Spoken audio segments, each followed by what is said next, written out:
అదేంటో తెలీదు కానండి. మండే టు థర్స్‌డే వర్క్ అనేది ఒకలాగుంటుంది. ఫ్రైడే ఒక్కరోజు మాత్రం చాలా హెక్టిక్‌గా అనిపిస్తుంది వర్క్.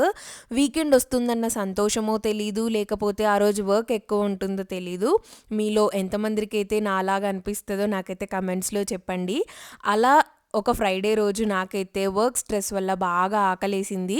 ఏదైనా ఆర్డర్ చేసుకుందామా అనేసి మమ్మీని అడిగాను. అయితే మమ్మీ అన్నది కదా, 1 అవర్‌లో నీకిష్టమైన స్నాక్ నేను చేస్తాను అనేసి చెప్పింది.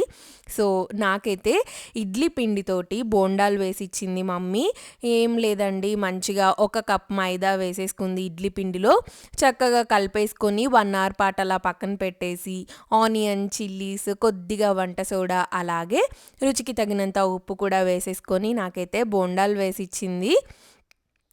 నాకు చిన్నప్పుడైతే ఎస్పెషల్లీ ట్యూషన్‌కెళ్ళి రిటర్న్ వచ్చేటప్పుడు మా డ్యాడీ పక్కాగా పునుగులు కొనిపిచ్చేవాళ్ళు.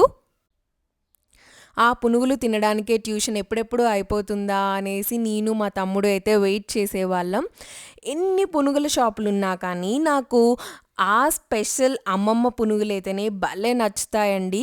మీలో ఎంతమందికి ఎన్ని ఫుడ్ సెంటర్స్ ఉన్నా కానీ ఒక్క ఫేవరెట్ ఫుడ్ సెంటర్ అనేది ఉంటుంది కదా మనలో ఎవ్వరికైనా సరే. అది చైల్డ్‌హుడ్‌లో అయినా, ఇప్పుడైనా సరే.